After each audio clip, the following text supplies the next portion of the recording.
Hello hello. आज की सबसे बड़ी खबर है कि आज सईद साहब की सालगिरह है। Happy birthday Saeed. और आपको डेडिकेट कर रहे हैं ये गाना साइमा और आमिर। एक रास्ता है जिंदगी जो थम गए तो कुछ नहीं। एक रास्ता है जिंदगी जो थम गए तो कुछ नहीं। ये कदम किसी मकाम पे जो जम गए तो कुछ नहीं। एक रास्ता है जिंदगी जो थम गए तो कुछ नहीं। ओ जाते राही, ओ बांके राही, मेरी बाहों को, इन राहों को तू छोड़ के ना जा, तू वापस आ जा। वो हुस्न के जलवे हो या इश्क की आवाजें, आजाद परिंदों की रुकती नहीं परवाजें। जाते हुए कदमों से, आते हुए कदमों से भरी रहेगी राह गुजर। जो हम गए तो कुछ नहीं। ये कदम किसी मकाम पे जो जम गए तो कुछ नहीं। एक रास्ता है जिंदगी जो थम गए तो कुछ नहीं। Saeed 75 years, 3/4 of a century. Your grandchildren are lucky to have you. Your children are lucky to have you. जिस तरह से आप जिंदगी गुजार रहे हैं, जिस तरह से आप ट्रैवल को टाइम दे रहे हैं, फैमिली को टाइम दे रहे हैं, बस आपने अपना ख्याल इसी तरह रखते जाना है। और 100th बर्थडे पे बहुत बड़ा जश्न होने जा रहा है, उसमें कपड़े फाड़ के नाचना है मैंने। तो बस अब जो है ना, डाइट और एक्सरसाइज पे आपने पूरा जोर रखना है। और हैप्पी बर्थडे। अब वाइल्ड लाइफ के अंदर जिस किस्म के लोग दाखिल हो गए हैं सर, अब वाइल्ड लाइफ जो है वो ठीक होगी सर, कामयाब होगी। ठीक, अब ये ना हो कि इतने सारे जो ब्यूरोक्रेट आ गए हैं इसमें, तो वाइल्ड लाइफ सिविल लाइफ ना बन जाए। सर हो सकता है हुकूमत के वक्त को पता होगा ना कि जी यार ये 3 ग्रुप्स तो डॉक्टर, वकला और साफी इकट्ठे हैं, जो भी सर पे बात होनी है ना तो इकट्ठे ही करनी पड़ेगी। सो बुनियादी बात तो ये है कि रियासत तो आपके पीछे नहीं खड़ी।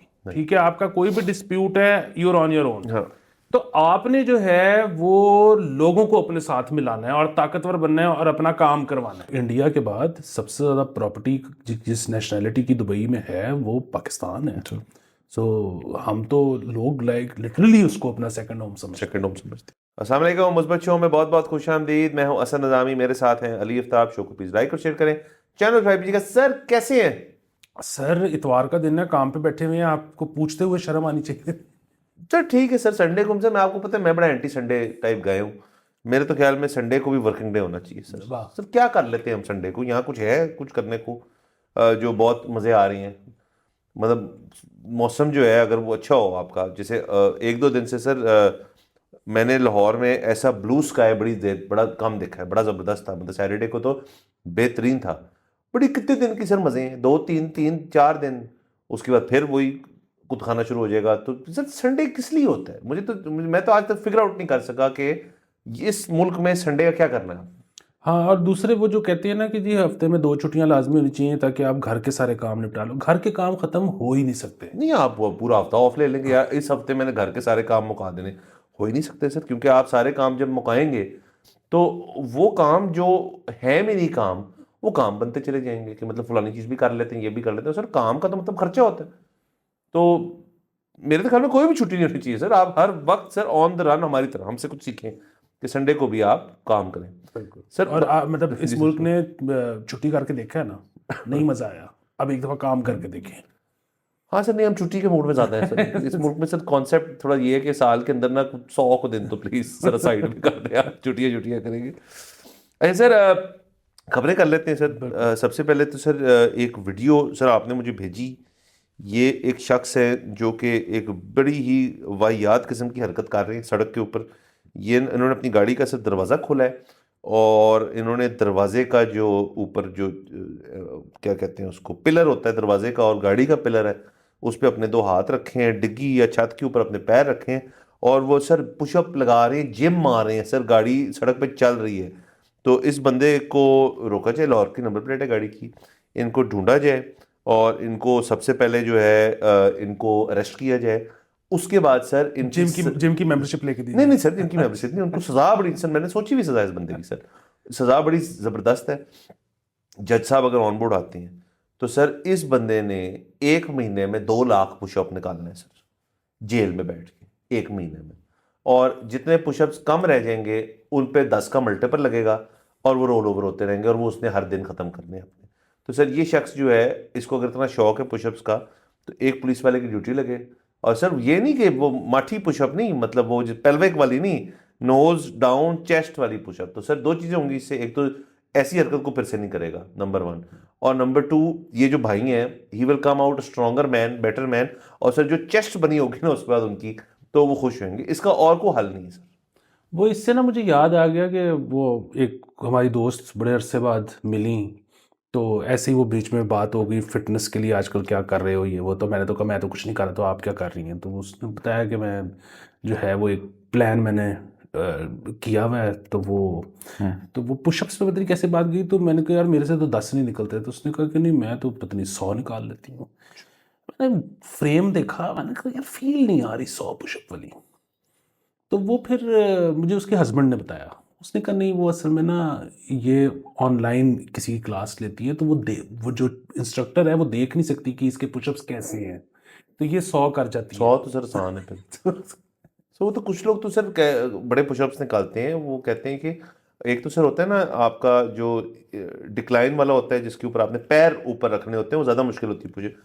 कुछ लोग सर इंक्लाइन वाला भी कर लेते हैं कि एक दीवार के साथ है यूं लग के ना वो पुशअप निकाल रहे होते हैं। सर वो तो डंड निकालना नहीं होता ना, मतलब सर जो प्रॉपर होता है वो तो फिर वाइड कर लें, क्लोज कर लें, डायमंड कर लें, इंक्लाइन कर लें, वो सब चीज़ें जो है ठीक है।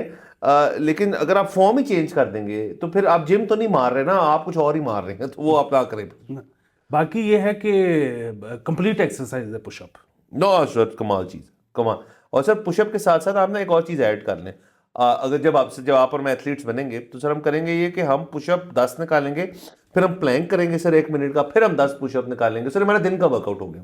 सर बाकी ये है कि जो गोरे जब जेल जाते हैं तो उसमें तो मतलब जाहिर है, मैं वैसे तो खैर ज़ाती तौर पे तो गोरों को नहीं जानता जो जेल गए हों, लेकिन फिल्मों में हम ये देखते हैं कि जब गोरा जेल जाता है तो उधर वो पुशअप पेलता है और फिर जब वो निकलता है ना तो हाँ। अच्छा पाकिस्तानियों में या मतलब हमारे रीजन में ये जेल जाके वो बोर होना पसंद करते हैं, पुशअप कोई नहीं। हाँ सर, खासतौर पे जो A-B क्लास जेल है उसमें कौन से को पुशअप्स निकल रहे हैं सर, उसमें तो सर असल में हम हैं सर फलसफे वाले लोग। सर हमें जेल के अंदर कुछ लोगों को फिटनेस याद आती है, हमें याद आता है फलसफा, कि मैं असल में तो मैं बहुत काबिल इंसान हूँ, जिससे गलती होगी तो इसलिए मुझे जेल जाना पड़ गया। तो अब मैं ऐसा करता हूँ, यहाँ मैं प्लानिंग करता हूँ अपनी किताब की, तो सर वो बैठ के अपनी किताब लिख रहे होते हैं, मैं बोर नहीं हो रहा। तो सर वहाँ पे सर वैसे मुझे नहीं पता, शायद बोर भी होते हो लोग, और किसी और एक्टिविटी में जेल वालों को भी लगाना चाहिए, जो जितने भी लोग जेल के अंदर हैं, खासतौर पे फिटनेस रेजिमेंट उसके अंदर बड़ी एक स्ट्रॉन्ग चीज़ होनी चाहिए। लेकिन यहाँ सर ऐसा है, रुझान ही नहीं है सर, क्या करें। हाँ ये बात बिल्कुल ठीक है कि यहाँ पे ना किताब आ जाती है, किताब आ जाती है सर। हालांकि वही वाली बात है कि आप पुशअप लगाते हो ना तो शायद किताब बेहतर हो जाए। सर जिस सेकंड सर आपके बॉडली केमिकल्स जो है मूव करेंगे तो सर कुछ तो जेल में जाएगा ना, आपको बेहतर आ जाएगा आपको, बल्कि आपकी किताब का हिस्सा हो सकता है कि जी मैं जेल गया, मैंने किताब लिखी, 20 किलो उतारा और चेस्ट बना ली, तो ये हो सकता है सर। बाकी सर जो इसकी सर सबसे बेहतरीन मिसाल है कि जो बंदा जेल जाके बाहर बफ होके आया, सर सबसे बड़ी सक्सेस सर वो तो माइक टाइसन है ना सर। जब वो जेल गया, जितने भी महीनों के लिए, साल के लिए गया था, तो वो बाहर आया सर, और लोग कह रहे थे कि ये बंदे ने अपने अंदर मजीद जानवर बन गया वो, और उसने बाहर आके पहली फाइट के अंदर उसको 1.5 राउंड में फड़का दिया बंदे को अपने साथ। तो माइक टाइसन जो है इसकी सबसे बेहतरीन मिसाल है सर। बिल्कुल। और दूसरी ये कि मतलब जेल, वैसे तो अल्लाह सबको जेल से बचाए, बहुत बुरी जगह होती है, बिल्कुल नहीं जाना आपने, लेकिन अगर कोई खुदा ना खास्ता चला ही गया है तो फिर वही वाली बात है कि अब आपको जो है ना, वैसे तो जेल में भी सब कुछ अवेलेबल होता है पूरी दुनिया में ही, लेकिन ये कि फिर जो है ना फिर उसको वाकई एक करेक्शनल फैसिलिटी के तौर पे आपको काम करना चाहिए, और फिर जब आप निकलो ना तो आपको फिजिकली तो फिर बीस्ट आप एक बन चुके हो। बिल्कुल। टाइम ही इतने सर कर ले। अब आपका मेरा तो मसला है, हमें टाइम नहीं मिलता, हमें टाइम नहीं मिलता। ये जो करना पड़ता है सबके लिए। सर ठीक है सर, आगे चलते सर। सर ये है जस्टिस जहांगीरी साहब। जस्टिस जहांगीरी जो हैं ये इस्लामाबाद हाई कोर्ट के ये जस्टिस हैं, और इन्होंने सर कुछ बयानात जारी किए। आपको पता है रिमार्क्स जो होते हैं ना, और ख़ासतौर पे जज का कोई रिमार्क हो तो हम तो पागल हो जाते हैं, तो इनके रिमार्क्स मुझे थोड़े पसंद आए। इन्होंने एक सर तकरीब थी कोई जिसके अंदर सर्टिफिकेट्स बांटने थे किसी चीज़ की, मुझे एग्जैक्टली नहीं पता, लिखा हुआ मैंने नहीं पढ़ा, लेकिन उसके दौरान उन्होंने अपनी स्टोरी बताई कि जी देखिए मैं तो एक बिल्कुल लो लेवल टाइप वकील से मैं केसेस लेता था और मैं करता था, आहिस्ता आहिस्ता मेरी बड़ी प्रोग्रेशन हुई है मेहनत से, और मेहनत करते करते मुझे फिर लोअर कोर्ट्स में रखा, फिर मुझे हाई कोर्ट में रखा, फिर मैं जज बन गया, फिर मैं ऐसा हूँ। बिल्कुल मान लिया, मतलब जज बनना कोई आसान चीज़ है ही नहीं, और ये बिल्कुल मतलब तंजिया नहीं कह रहा, बट आपको अगर किसी हाई कोर्ट के आप जज हैं तो आप कुछ चीज़ हैं, तो आप हाई कोर्ट के जज हैं, मतलब कुछ हैं आप, मतलब वो कोई भी चीज़ हो सकती है। तो सब कुछ तो इन्होंने सर बेसिकली कहा कि, और आजकल के जो एडवोकेट्स हैं कहते हैं, मैं उनको देखता हूँ, ज़ाहिर है खुद भी जो जज होता है वो माजी में एडवोकेट रहा होता है, कि नंबर प्लेट्स पर जो एडवोकेट लिखते हैं ये एक गैर कानूनी चीज़ है। क्यों आप इस चीज़ की नुमाइश करते हैं, एडवर्टाइज करते हैं? क्योंकि सर देखें, ये जो नंबर प्लेट पे लिखते हैं ना, अटॉर्नी एट लॉ, एडवोकेट वगैरह, हरे में वो इस चीज़ की नुमाइश नहीं, किसी ने इशारे पे रुक के उनकी गाड़ी का शीशा नहीं खटखटाना कि मुझे केस देना है आपको, इसलिए उन्होंने नहीं लिखा हुआ। उन्होंने लिखा हुआ दहशत के लिए कि जी मैं वकील हूँ तो मुझे आप ना टचिंग ना करें ज़रा, प्लीज़ डोंट कम नियर। तो जो कि एक डिटेरेंट के तौर पे यूज़ करना जो है नंबर प्लेट को, वो गलत है। हमने पिछले एपिसोड नंबर प्लेटों की बहुत बात की है। तो दूसरा सर वो ये भी कहते हैं कि जी अब तो वकला के लिए, अब ये बात डिबेटेबल है ऑब्वियसली, वकला के लिए चीज़ें जो है आसान हैं, कि केसेस जो हैं वो आपने इंतज़ार नहीं करना, या खुद कहीं आपने भटकना नहीं है ढूंढने के लिए। अब तो वाने अदल जाएँ आप, अगर आप वकील हैं, रजिस्टर्ड हैं, आप किसी फर्म से मुंसलिक हैं, अपना आपका वहाँ पे एरिया है, तो आपको केस तो केस ऑन केस मिलता रहेगा। तो कहते हैं ये तो होता ही नहीं था पहले, हम तो बड़ी मेहनत करते थे। कहते हैं जब मैं हाईकोर्ट का वकील बना तो एक हाईकोर्ट के केस के लिए आपको 3-3 रातें जागना पड़ता था केस तैयार करने के लिए, यहाँ पे जाके पेशी लेके आ जाते हैं वापस, वो टरकाऊ काम है। तो वो बेसिकली तनकीद कर रहे थे यंगर नस्ल वकला की, जिस जो हम ऑब्वियसली ब्लैंकेट स्टेटमेंट तो कोई भी नहीं दे सकता, बहुत अच्छे बड़े काबिल वकील हैं जो खैर से आगे जाके फिर जजेस बन में कुछ है, लेकिन ये नंबर प्लेट वाली बात सर मुझे ज़रा इनकी ना ठीक लगी कि आपको एडवर्टाइज नहीं करना है, इसमें सर ऐड कर लें जो लोग अपनी नंबर प्लेट पे प्रेस भी लिखते हैं ना, वो भी बड़ी एक गलत बात है सर। मैं उससे भी डिसएग्री करता हूँ। वो वैसे तो खैर कोई क्राइटेरिया नहीं है कि जज का पहले वकील होना ज़रूरी है, नॉन वकील भी जज बन सकते हैं। लेकिन जहाँ तक ये बात है सर, ये पर्क्स होती हैं, मतलब इनको अगर आप निकाल दें, मतलब तो फिर ऐसे ही है कि लोग कहेंगे कि जी फिर क्यों फिर बंदा वकील बना, मतलब क्या ऐसे, जिस तरह ये कह रही ना कि पहले बहुत मुश्किल था बहुत आसान है, उस तरह भी नहीं है, अभी भी बहुत मुश्किल आते हैं। मतलब पहले अगर केसेस कम थे तो पहले वकला भी कम थे, उन्हें पुटो वकील निकल आंदा है। तो ये बड़े मसाइल हैं। और बाकी मैं तो जानता हूँ एडवोकेट्स के साथ में बैठा हूँ गाड़ियों में जो टोल प्लाजे पर टैक्स नहीं देते, तो ठीक है सर मतलब ठीक तो नहीं है, नहीं ठीक तो नहीं है, लेकिन मतलब 2,000 रुपया बच रहा है तो मतलब। हाँ सर। दूसरा इसमें ये कि प्रेस वाली जो मैंने बात की सर, अब आप और मैं सब प्रेस लिख लें, असल में वो जो फैक्टर था ना कि प्रेस की गाड़ी है या प्रेस का बंदा है, अब उसकी दहशत कम हो गई है, ये मुझे फील हुआ है, और वकला की बढ़ गई है।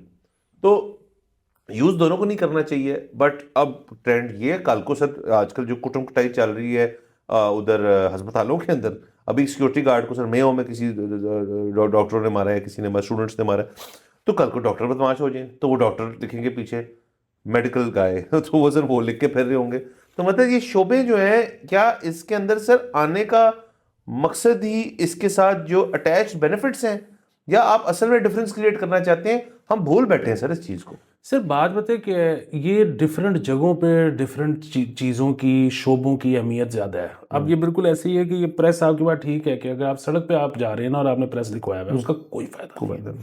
लेकिन अगर आप अस्पताल में बढ़ गए हैं या अदालत में बढ़ गए हैं या कहीं, तो उधर प्रेस का फ़ायदा है।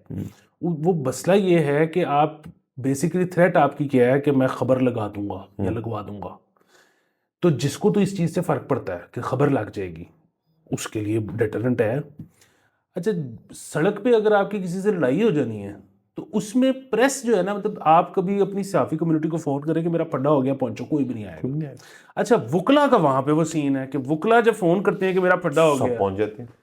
तो ये अपनी अपनी जो है ना डोमेन्स हैं जहां पे आप अपने शोबे का फायदा उठा सकते हैं। तो और ये पता होना चाहिए कि आपकी स्ट्रेंथ क्या है, क्योंकि गलत जगह पे स्ट्रेंथ इस्तेमाल करेंगे तो पुट्ठी पड़ सकती है। सर, और देखें, अगर तो वाहिद मकसद किसी शख्स का ये है कि आपने अपने दीगर फड्डे जो हैं उनको रिजॉल्व करना है इस टैक्टिक से कि यार मैं इस ग्रुप में चला जाऊंगा ना, तो एक चीज़, नथिंग लास्ट फॉर एवर। मतलब ये भी हमने देखा है कि मतलब साफियों का एक बहुत रोल होता था, बस सड़क वाली दहशत होती थी, फिर वो ख़त्म हो गई। अब वुकला की है, वो भी मतलब पता नहीं कब तक, कितने तक रहती है, वो भी ख़त्म हो जाएगी, फिर और ग्रुप आ जाएगा। तो सर क्यों ना ऐसे करें कि हम शुरू करें एक इंटर शोबों की क्रिकेट लीग या किसी किस्म की मतलब चीज़। जैसे देखिए वुकला की अपनी क्रिकेट मैचेस होते हैं, साफियों के तो होते हैं, मुझे पता है कि मतलब दीगर अदारे जो। तो सर ये क्यों नहीं हो सकता कि हम इसको चैनलाइज करें किसी तरह इस चीज़ को, कि आप ना मतलब को सर मीट एंड ग्रीट्स हो जाएंगे, को मिल मिला लेंगे, जो मसाइल होंगे वो क्रिकेट फील्ड पे ही हल होए। सर वो बड़ी अच्छी बात है, वो तो मतलब है ना मामला, जैसे आप कह रहे हैं भाईबंदी के लिए, लेकिन उससे जिंदगी में क्या फायदा होगा? जिंदगी में कोई फायदा नहीं होगा। जिंदगी में फायदे का एक और तरीका है, वो ये है कि जिस तरह के मुख्तलिफ शोबों से, वॉक्स ऑफ लाइफ से लोग हैं ना, ये आपस में बार्टर करें। ठीक है कि मसलन सहाफ़ी जो हैं वो वकला से कहें कि देखें आपके खिलाफ खबर लग रही होगी तो हम पहले रजिस्ट करेंगे, आपने किसी के खिलाफ लगवानी होगी हम दस्ती लगवा दस्ती लगा देंगे। दें। इसके अगेंस्ट हमें स्ट्रीट पावर आप दो। वाह। तो बेसिकली क्योंकि सर आपको चाहिए इस मुल्क में रहते हुए ताकत, सर और वो आपको चाहिए कि जो है ना ऑल इनकम्पसिंग, कि स्ट्रीट पे भी थोड़ा सा चलता हो, मीडिया में भी चलता हो। मीडिया में भी चलता हो, इदारे में भी चलता हो, महकमे में भी चलता हो। तो अब जो है ना मुख्तलिफ उनमें आपकी एक, अब जिस तरह से होते हैं ना कि सहाफ़ियों के अपने इलेक्शन होते हैं, वकला के अपने इलेक्शन होते हैं, सबका एक अपना अपना सिस्टम है। तो इनकी अब जो है ना कोई एक एक बॉडी बने जिनके अलहदा से इलेक्शन हो, कि यार अच्छा अब आप एक साफ़ी हो, आपका फड्डा हो गया, आपकी को कब्जा हो गया, को मसला हो गया, तो अब उसमें आपने जब वकला को बुलाना है तो उसके लिए एक अलहदा कमेटी है जो आपने जाना है कि वो वहाँ से निकलें, और जो है डॉक्टर्स उसमें वहाँ से निकले कि एक साफ़ी का फड्डा हो गया किसी के साथ, तो हम साथ हैं। हम साथ हैं। साफ़ी का एक फड्डा हो गया, किराएदार है, सहाफ़ी के मालिक मकान है, एक किराएदार है जो उसका घर खाली नहीं कर रहा, तो उसने डॉक्टरों को साथ में लाया और डॉक्टरों ने कहा कि ये जो बंदा घर नहीं ना खाली कर रहा, इसका अब लाहौर में किसी अस्पताल में इलाज नहीं होगा। बेसिकली सर अब ऐसे बननी है पावर। आप कह रहे हैं सर सिनर्जीज बन जाए। हाँ सर, देखिए ये देखिए हम असल में एक और बड़े ज़बरदस्त रूट पे हम चले गए हैं, जिसके अंदर अगर हुकूमत पे वक्त को पता होगा ना कि जी यार ये तीन ग्रुप्स, तो डॉक्टर, वकला और साफी इकट्ठे हैं, जो भी सर पे बात होनी है ना तो इकट्ठे ही करनी पड़ेगी। मतलब अगर आपने वकीलों के साथ की ज्यादती की है या साफियों के साथ की है, या पीका चल रहा है ना, पीका में लो जी, अच्छा जी इकट्ठे हुए में 50 एक साफी, लो जी वहाँ से 50 एक डॉक्टर भी आ गए, वहाँ से 50 एक वकील भी आ गए, और वो सब अपने अपने फ्रेंड्स को मिलेंगे, 200 बंदा इकट्ठा हो गया। 200 बंदा नहीं मैनेज होता सर, 200 बंदा के बाद ना थोड़ा सा कपी जाता है बंदा, तो ये हो जाएगा तो सर फिर पंगे लेना भी मुश्किल हो जाए। हाँ, हम ये कह रहे हैं फिर इन सब के तमाम जो सीनियर ओहदेदार हैं, मतलब प्रेस क्लब के जो मेन बंदे हो गए, वकला कम्युनिटी के बार एसोसिएशन की हो गए, डॉक्टर के जो YDA प्लस जो प्रोफेसर लेवल डॉक्टर्स हैं, फिर इनका बोर्ड तश्कील हो एक, जो कि ना जो इश्यूज ये नहीं होना चाहिए ना सर कि फिर अब आप अगले लोगों को पिसने के लिए, पसाने के लिए आप टेकअप कर रहे हैं, मतलब आपने किसी का हक मारना है उसके लिए आप इस पावर को यूज करें, ये नहीं होना चाहिए। इसका कोई मैकेनिज्म क्रिएट होना चाहिए। हाँ जी सर, और वो अगेन पहले वो शायद वो भी होगा, लेकिन फिर उसको कैसे काउंटर करना है उसके भी तरीके निकल आएंगे। सो बुनियादी बात तो ये है कि रियासत तो आपके पीछे नहीं खड़ी, ठीक है, आपका कोई भी डिस्प्यूट है, यूर ऑन योर ओन। हाँ। तो आपने जो है वो लोगों को अपने साथ मिलाना है और ताकतवर बनना है और अपना काम करवाना है। और इसके अंदर से बहुत ज़रूरी है कि जिन शोबों की बात हो रही है उनका आपस में लिंक हो। इन तीनों का आपस में लिंक है, डॉक्टरी, वकालत और सहाफत, इन तीनों का। इसको आप अगर एक्सपेंड कर दें सर ऑटोमोटिव इंडस्ट्री के अंदर, अच्छा जी अब जितने रिम टायर वाले लोग हैं वो मिल गए हैं, डिटेलिंग वाले मिल गए हैं, मैकेनिक्स जो हैं वो भी मिल गए हैं आपस में, और इन तीनों की जी सीनियर बॉडीज जो हैं वो अब जो आपके बिग 3 हैं या बिग 6 हो गए हैं अब तो, भाई हम जो है ना, हम गाड़ी भी नहीं ठीक करेंगे, हम शोरूम वाले जो हमारे सारे मैकेनिक जो शोरूम में काम कर रहे हैं, शोरूम की जो शॉप होती है, लो जी आज से हड़ताल है। क्यों जी? क्योंकि हम उस बॉडी का हिस्सा है कि जी ये गाड़ी ठीक नहीं होगी। क्यों? क्योंकि जी फलाने वाले ने हमारी तनख्वाहें जो है ना मई की मारी थी। तो आप इनको भी कर लें सर, आप करते जाएं सर। ब्यूटी पार्लर्स जो हैं उसके अंदर जो फीमेल वाले हैं और मेल वाले हैं वो अपना बना लें, उसके अंदर जो बाकी आपकी जो प्लास्टिक सर्जन भी लें उसका, मतलब सर बड़ा वास्ट, ये हम बेसिकली सर एक मिस्तर बना रहे हैं यहाँ पर मैं यहाँ बैठ के, जिसके अंदर तमाम इदारे छोटे छोटे फिट हो सकते हैं और वो अपने आप को यूनियनाइज कर लें बेसिकली। बिल्कुल सर। और वो देखिए ना, आपने मैकेनिक्स की बात की, आपने फ़ोन किया है कि फड्डा हो गया है, तो बुकला भी आ रहे हैं, वो भी आ रहे हैं, फलान भी आ रहे हैं, तुसी पाने लेके पहुंचो। सर पाने कभी कम नहीं होंगे सर वहां पे। और मतलब अगर आप कह रहे हैं वकीलों का मैकेनिक्स वाले में भी थोड़ा हाथ पड़ता है तो कहेंगे आजकल पाने शॉर्ट है यार, को मंगवाओ तो सर सारी वर्कशॉप में खाली हो जाएगी, उसी वक्त हो जाएगी। सर ये बेहतरीन है, क्योंकि सर इधर ना स्टेट विद इन स्टेट के अलावा कोई तरीका नजर नहीं आ रहा। हुकूमत तो है नहीं ना, हुकूमत नहीं। और अगेन सर कल को देखें ये भी हो सकता है कि देखा दाखी जो आपके तमाम डिस्कोज हैं सर वो मुश्तरका हो जाए, लो जी वो दर्द डिस्को टाइप चीज बन जाए कि हम सारे इकट्ठे हैं, तो फिर वो भी सर बड़ा सर एक मजेदार किसी, और सर एंड में निकलेगा हाल ही कुछ चीजें बेहतर होंगी। बिल्कुल एंड में हल निकलेगा। ये डिस्कवरी बड़ा आपने बड़ी खूबसूरत किया। आपका जिस बंदे से डिस्प्यूट हो गया, आपने कमेटी बैठी है और फैसला हुआ है, डिस्कोस को क्या है, उसके घर की बिजली काट दो। काटो जी, खत्म करो कि भाई वो बंदा अगर बदतमीजी कर रहा है तो इस तरह का सर एनीथिंग कैन हैपन। और अब मेरे ख्याल में क्रिएटिव सॉल्यूशंस जो हैं जब तक उनका आसरा नहीं लिया जाएगा तो ये इसी तरह की खबरें आती रहेंगी कि अब देखिए सर वो जो YDA वालों ने मार दिए सीनियर डॉक्टर्स को, आज को सिक्योरिटी गार्ड का वाकया आ गया है, वुकला अपनी जगह परेशान है कि जी मतलब हर जैसे कहते हैं वुकला जी बड़े बदमाश टाइप होते हैं। मैं नहीं मानता इस चीज को, भाई कुछ होंगे लेकिन वो कहीं ना कहीं कुछ करने आए हैं ना, वो मतलब उन्होंने कोई डिग्री की है, LLB कर ली है, अब उनको केस नहीं मिल रहे, कुछ नहीं हो रहा। मसले ही है ना सर, कोई किसी को मसले की तहत ही बंदा करता है, मतलब बिल्कुल बंदा सोशियोपैथ हो तो वो फिर कहता है यार कि मैंने वैसी सड़क पे ना आज मैं निकला हूं इस मकसद से कि मैंने किसी से लड़ना है। ये बहुत ही कम लोग हैं, और उनको अगर उन लोगों को आप किसी एक ग्रुप में दे देंगे, उनको उनका कन्वीनर बना दे या उनको उनका कुछ बना दे, तो सर उनका सारा अग्रेशन की चैनलाइज हो जाएगा। तो ये बेहतरीन है सर, जबरदस्त, हर लिहाज से। बिल्कुल। सर आगे चलते हैं सर प्लीज। सर गवर्नमेंट ने सर टेक ओवर किया है सर इस चीज़ को। सर जो वाइल्ड लाइफ डिपार्टमेंट का बोर्ड है सर उसको टेक ओवर कर लिया सर। अब sir basically Islamabad wild life management board जो था उसको डिसॉल्व कर दिए गए और उसको रिकॉन्स्टिट्यूट किया सर। और ये इससे बेहतर चीज़ नहीं सर, क्योंकि सर जो लोग जो हैं उसके अंदर डाले हैं वो सारे ब्यूरोक्रेट्स हैं सर। वाह। सो ये सर एक बेहतरीन चीज़ है। सर जो मिनिस्टर फॉर क्लाइमेट चेंज है वो इंटरिम चेयरपर्सन बन गई उसकी।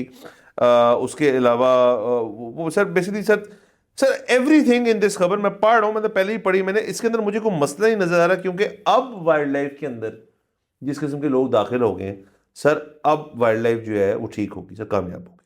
हाँ बिल्कुल। वो इस्लामाबाद में क्योंकि नई हाउसिंग सोसाइटियाँ लॉन्च हो रही थी, और वो शायद जो पिछला बोर्ड था वाइल्ड लाइफ का, उनको शायद ये बात पसंद ना आ रही हो, क्योंकि उसमें सुने ऑल वॉक्स ऑफ लाइफ से लोग थे, और वो को जो है ना क्या कह रहे थे कि अपनी पार्टिसिपेट कर रहे थे बगैर किसी सैलरी या उस चीज़ के, तो वॉलंटियर किया हुआ था उन्होंने।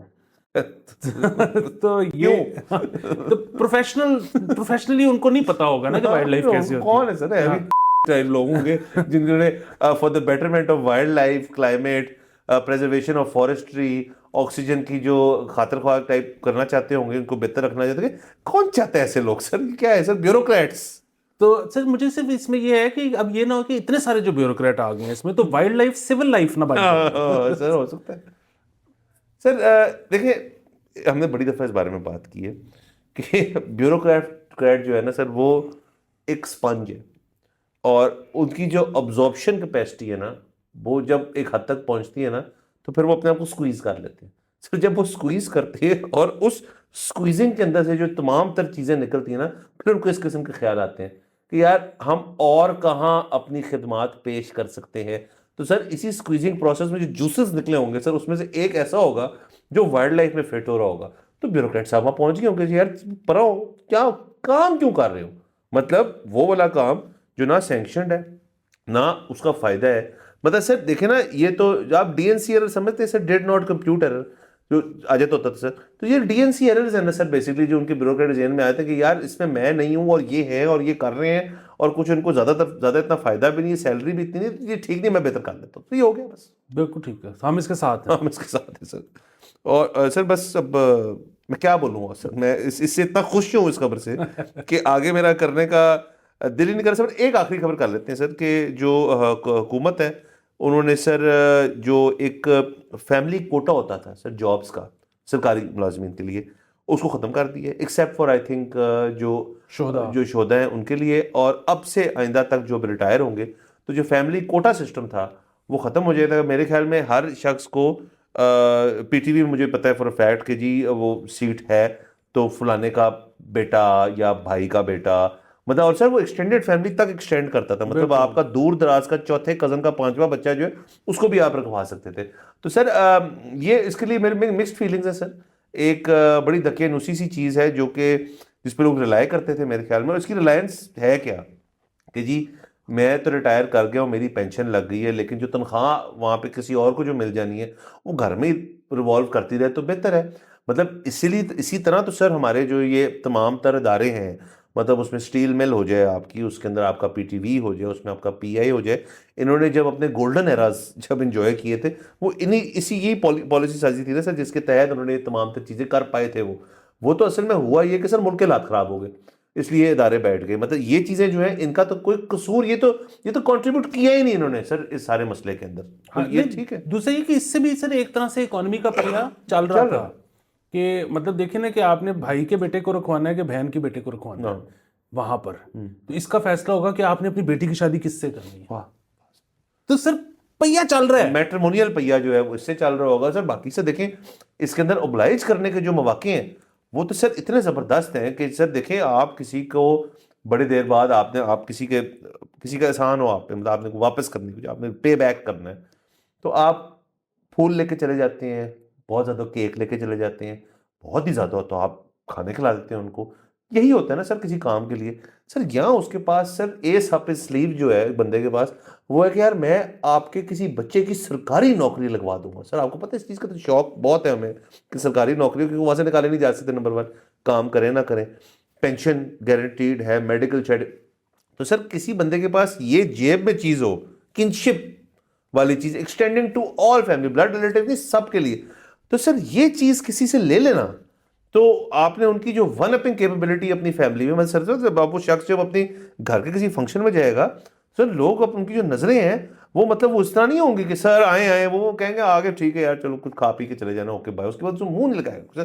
सर मुझे बहुत इस चीज़ से ना दुख हो रहा है सर, तकलीफ हो रही है। यकीनन ऐसा ही है, मतलब वो गला नहीं रही सर वो नहीं रही सर, बस सर क्या कर सकते हैं सर। इस पे जाते हुए सर एक वो भी ऐड कर लें कि हुकूमत ने कोई पता नहीं कानून साजी कर दी है या कोई जो है कमेटी बना दी है इस चीज़ पे कि बेगरी जो है उस सर एक ऑफेंस है, ऑफेंस, ऑर्गेनाइज्ड बेगरी। और ठीक है सर बिल्कुल इट इज़ एन ऑफेंस, और मतलब देर आए दुरुस्त है सर। ये चीज़ तो मतलब द वर्स्ट केप्ट सीक्रेट है हमारे तमाम शहरों के अंदर के बेगरी के अंदर एक ऑर्गेनाइज एलिमेंट है, और उनको लोग जो हैं वो कई दफ़ा छोड़ के जाते हैं, पिकअप करते हैं, पैसे जो है तो उसकी टेक होती है, वो आधा एक बंदा लेके जाता है, कुछ इनको मिल जाते हैं, इनका सिस्टम चलता रहता है, बड़े लोग बड़े पैसे कमाते हैं इससे। बिल्कुल, जो इसमें मैं मतलब जाहिर है ये बहुत बुरी बात है, ऐसा नहीं होना चाहिए, लेकिन मैं अक्सर ये सोचता हूँ कि वो बंदा कितना बड़ा फनकार होगा जिसने ये फैसला किया होगा कि यार अगर ये बिजनेस यहाँ चल रहा है तो हम इसको एक्सपोर्ट भी कर सकते हैं, बाहर लेके जा सकते हैं इसको।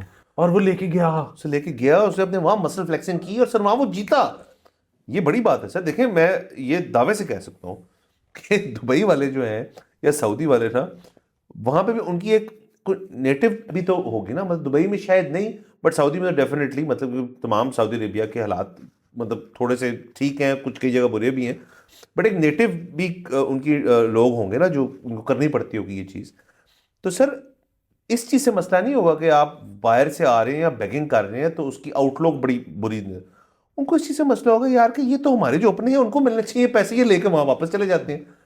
सर उनका सर वो हो रहा था क्या होता है कैपिटल फ्लाइट हो रही है सर वहाँ से, उनको इस चीज़ से मसला हुआ असल में। तो और सर ये हमारे जो भी हैं जो ये कर रहे थे सर कमाल है कि मतलब वो यहाँ से जा रहे थे और वहाँ से डॉलर भर के ला रहे थे वापस, and this is been going on for years. तो चले अब सर एक ऑफेंस है ये, तो शायद एक डिटेरेंट इससे हो, और खैर से अगर अल्लाह करे हमारे वीज़े जो हैं उनमें खुल जाए दुबई के खास तौर पे बड़े लोग सर, मैं जिस शख्स को मिलता हूँ ना सर, और मुझे नहीं पता था इतने लोग दुबई जाते हैं, और मैं आई एम हैप्पी टू से कि उसमें ज़्यादातर लोग जो हैं वो किसी काम काज के लिए दुबई जाते हैं। वो छुट्टी के लिए, छुट्टी दुबई की महंगी है, वो तो कहीं और आप सस्ती कर सकते हैं, शायद बेहतर ही कर सकते हैं, पर जो भी जाते हैं जिनको भी मिला वो जो परेशान है वो इस वजह से परेशान है, काम रुके हुए उनके सर। सर मतलब दुबई तो जो है मतलब इंडिया के बाद सबसे ज़्यादा प्रॉपर्टी जिस नेशनैलिटी की दुबई में है वो पाकिस्तान है। सो हम तो लोग लाइक लिटरली उसको अपना सेकंड होम सेकंड होम समझते हैं। तो तो इसमें आपको वीज़े, और अगेन क्योंकि अब वो इतना आसान नहीं रहा है कामे बनाना और वहाँ पे वो करना, मतलब अभी भी लोग कर रहे हैं रेजिडेंसी वाली चीज़, बट हर बंदा तो इतनी विड्थ नहीं रखता ना सर, पैसे वाइज उसके बड़े पैसे हैं, बड़े पैसे, उसकी मेंटेनेंस है, हर आपने देने हैं पैसे। हाँ वो कुछ 7-8 लाख रुपया सालाना है। हाँ, तो फिर हर बंदा तो नहीं कर सकता, तो फिर ऑब्वियसली सर विजिट के ऊपर जो बंदा अपना काम कारोबार चला रहा है तो उनको रोकना नहीं चाहिए, अच्छी चीज़। बात से इजाज़त लेते हैं, अगले एपिसोड में मुलाकात होगी, खुदा हाफिज़।